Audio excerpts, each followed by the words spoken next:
Ребята, приветствую вас у себя на канале. И хотел показать вам сегодня коллекцию британских инфил-рубанков и также некоторые другие инструменты британские. Давайте начнем, наверное, с рубанков Norris, так как этот мастер самый, пожалуй, известный. Сначала Norris выпускал свои рубанки для фирм как Spires, Metieson, а потом он создал свою фирму. Последние четверть 19 века и аж до Второй мировой войны он выпускал свои рубанки. Потом фирма была продана, и уже какой-то другой человек выпускал несколько десятков лет рубанки Norris, но они уже не считаются настоящими Норрисами, хотя и очень напоминают. Вот этот рубанок до Первой мировой войны, а эти все уже где-то Первая мировая война, это где-то 20-е годы, так как вот эти рубанки выпускались только до 29-го года с такой бронзой, подошва железная. И опять такой тяжелый, известный шлифтик, классический, надо сказать. Он, пожалуй, тоже года 20-е. Рубанки от Spires. Это производитель довольно известный.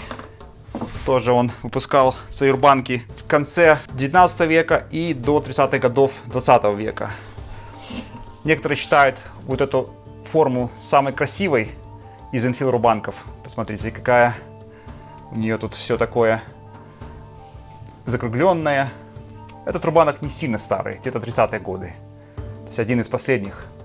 Как видите, шотландский мастер. И вот эти вот линии все достаточно классические для шотландских рубанков.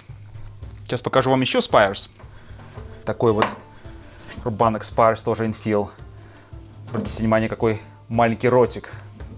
И вот еще один Spires. Кстати, забыл показать вам еще один Norris. Тоже из бронзы и подошва железная. Теперь мы посмотрим еще некоторые дизайны.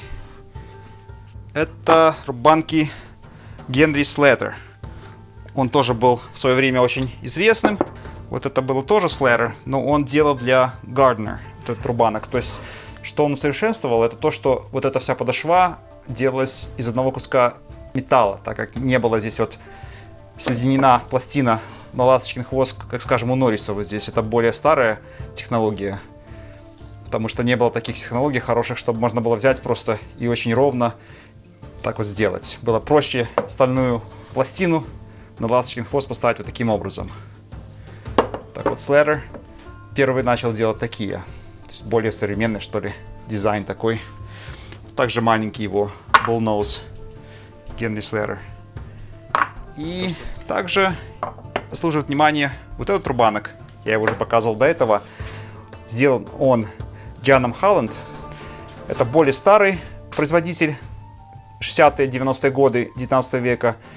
Он считается одним из самых лучших. Хотя их не так много осталось, так как он более старый производитель. Но я вот проверял здесь и ротик, и углы эти все. Вплоть до 10-й доли миллиметров. Здесь соблюден этот угол. Покажу немножко устройства одного из рубанков.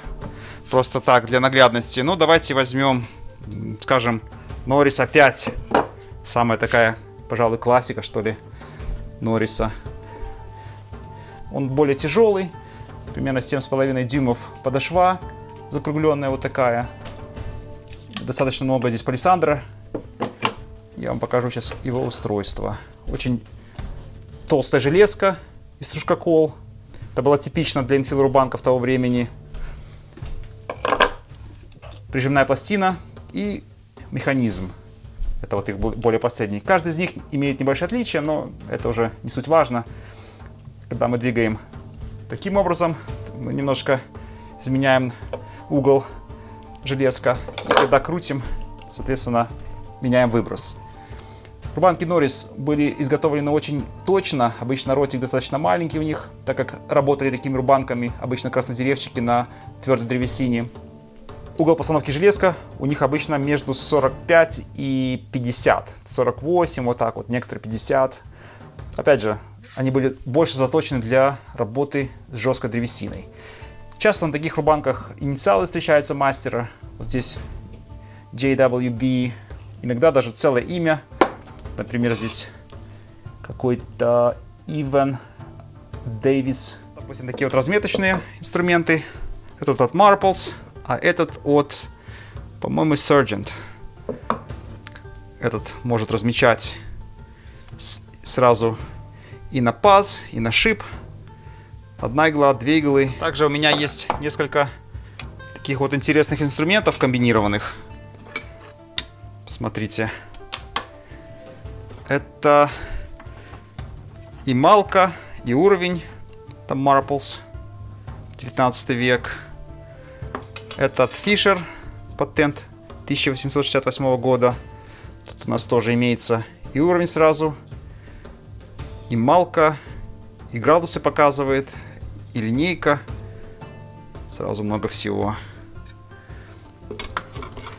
И вот такая тоже интересная малка-линейка.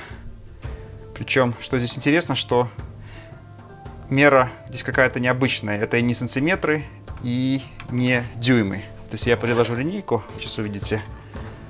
То есть, по идее, должны быть дюймы, но это не дюймы.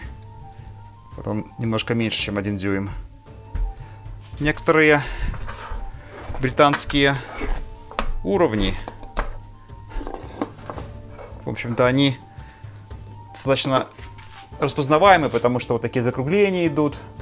Такие вот здесь формы достаточно классические. Тут даже написано ведь и Глазгов. Как правило, использовалась какая-то экзотика. В данном случае вот эбонит, розвуд, то есть палисандр. Какая-то другая еще экзотика. Вот это похоже на эбонит. Это простой махагон, более дешевый, пожалуй, и более новый Marples. Вот такие, ребята, необычные британские инструменты. Спасибо за внимание. До свидания.